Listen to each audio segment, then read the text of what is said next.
Let me explain another kind of leverage that's available to everyone, including yourself. Incidentally, if you get nothing more out of this video than a better understanding of this little simple concept I'm going to explain, you'll have gained something very valuable for watching it. Imagine, if you will, you own a company. You employ just one person, me. I work for 8 hours on Monday. You work for the same 8 hours on Monday that I do. Now listen closely. You get paid on 16 hours worth of work because you take a portion of my productivity as income back to yourself. You're leveraging off my efforts because I'm your employee. So theoretically, the more employees you have working for you, the more leverage you have. However, have you ever had employees? If you have, you know that in theory, hiring employees sounds great, but it's very difficult to reach leverage through employees. I've heard it said that if you have one employee, you have one headache. If you have 100 employees, you run an adult daycare center. And the reason being is this: no employee will ever work as hard for your company as you will, because they don't own it. Here's my rule of thumb for reaching true leverage.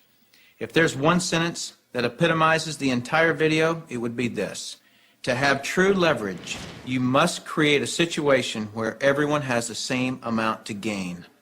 Only then do you have true leverage. Let me give you an example of this type of leverage. Let's say that I'm a real estate broker and I hire an agent named Robert. Robert goes out and sells a building. Robert earns a percentage of the selling price of the building, and so do I, the broker. Why do I, the broker, earn a percentage when it was Robert who sold the building?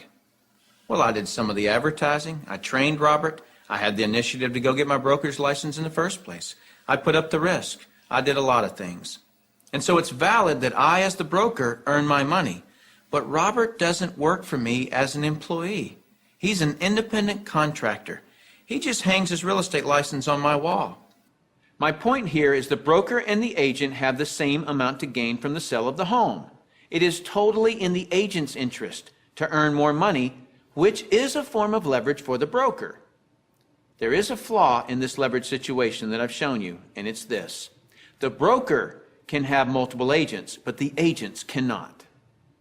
The broker has leverage, the agents don't. Until the agents do what most brokers dread.